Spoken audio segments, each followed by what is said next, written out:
Assalamualaikum warahmatullahi wabarakatuh. Perkenalkan, nama saya Okta Thoiba, NPM 1917051023 dari kelas A. Di sini saya akan menjelaskan mengenai finite state machine. Yang pertama, kita harus mengetahui dulu apa itu finite state machine atau FSM. FSM merupakan sebuah metodologi perancangan sistem kontrol yang menggambarkan tingkah laku atau prinsip kerja sistem dengan menggunakan 3 hal berikut.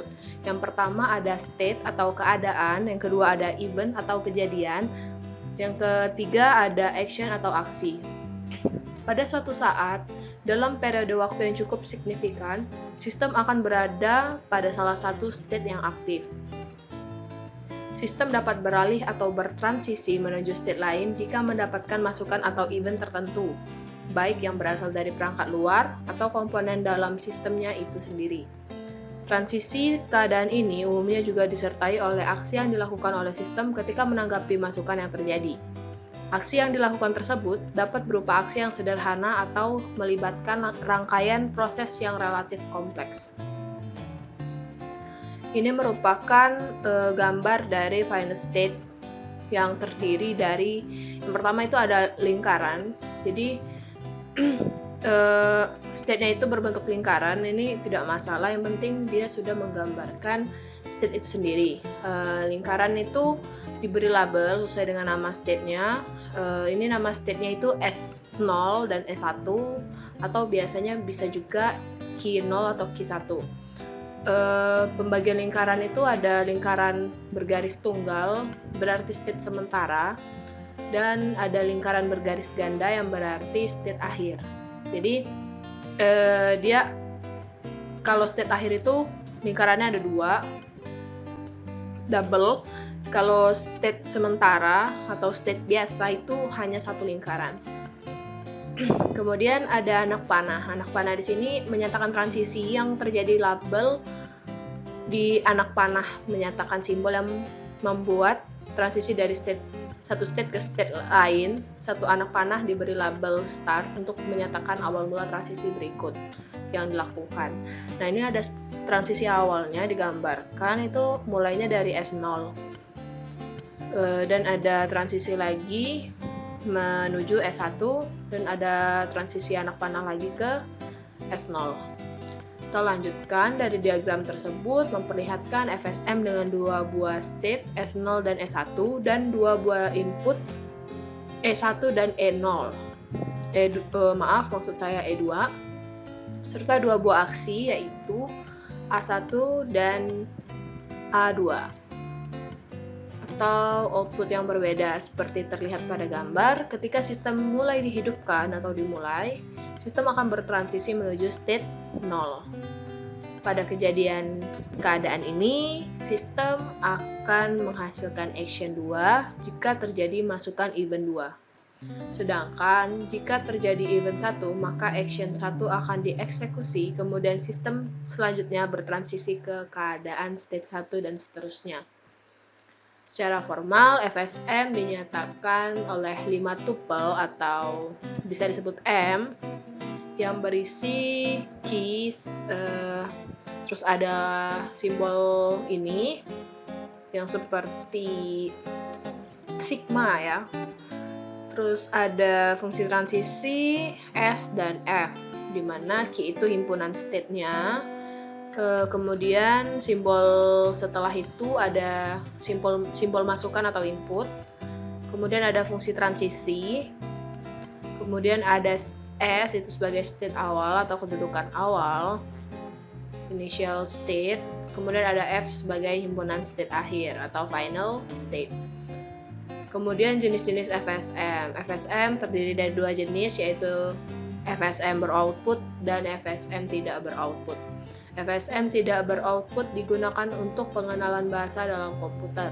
Dengan input yang dimaksudkan akan diperoleh apakah input tersebut dikenal oleh bahasa komputer atau tidak. Salah satu penggunaan FSM tidak beroutput adalah program compiler, yaitu program untuk memeriksa apakah perintah yang digunakan pengguna benar atau salah. Sementara untuk FSM beroutput digunakan untuk merancang mesin atau sistem.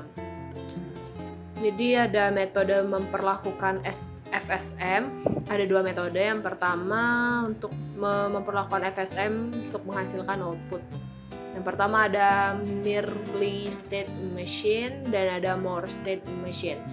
Yang pertama merely machine itu berbeda dengan more machine, di mana keluarannya merupakan hasil dari transisi antar state. Keluaran pada merely ini diasosiasikan sebagai transisi. Sedangkan mesin Moore atau Moore machine ini tipe dari FSM di mana output dihasilkan dari state. Pada gambar di atas mencontohkan di mana state mendefinisikan apa yang harus dilakukan. Keluaran pada Moore machine itu diasosiasikan sebagai state. Dan pada penelitian ini penulis menggunakan Moore machine. Kemudian ada kelebihan dari FSM itu sendiri. Yang pertama, dia itu sederhana sehingga mudah diimplementasikan. Yang kedua, ada bisa diprediksi responnya yang bisa digunakan berbagai sistem. Yang ketiga, ada komputasi ringan. Yang keempat, relatif fleksibel. Yang kelima, merupakan metode AI lama. Yang keenam, mudah ditransfer. Jadi dari abstrak menjadi kode program. Ada kelebihan kekurangannya dari FSM itu. Yang pertama, sifatnya bisa diprediksi. Maka implementasi pada game kurang disukai. Kemudian ada implementasi lebih besar. Implementasi pada sistem yang lebih besar lebih sulit karena pengaturan dan pemeliharaannya itu jadi lebih kompleks. Kemudian ada yang ketiga, sistem bisa didekomposisi. Sebaiknya hanya digunakan pada sistem di mana sifat sistem bisa didekomposisi menjadi state. Dan yang terakhir ada kondisi state tetap. Ini bentuk implementasinya ada naive approach, state transition table, dan embedded rules.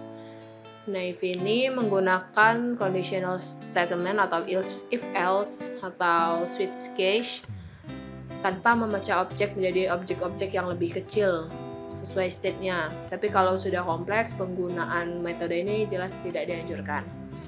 Lalu untuk yang state transition table itu bentuk ini sudah diimplementasikan state pattern dengan menempatkan transition logic di konteks. Bentuk ini juga sering disebut sebagai klasik FSM. Dan yang terakhir ada embedded rules. Bentuk ini adalah kebalikan dari bentuk classical approach yang berarti state transition didefinisikan di state itu sendiri. Dan sama dengan classical approach, bentuk ini juga akan menawarkan fleksibilitas dan skalabilitas yang baik. Mungkin itu saja penjelasan mengenai finite state machine dari saya. Maaf bila ada salah kata maupun ucapan. Saya akhiri. Wassalamualaikum warahmatullahi wabarakatuh.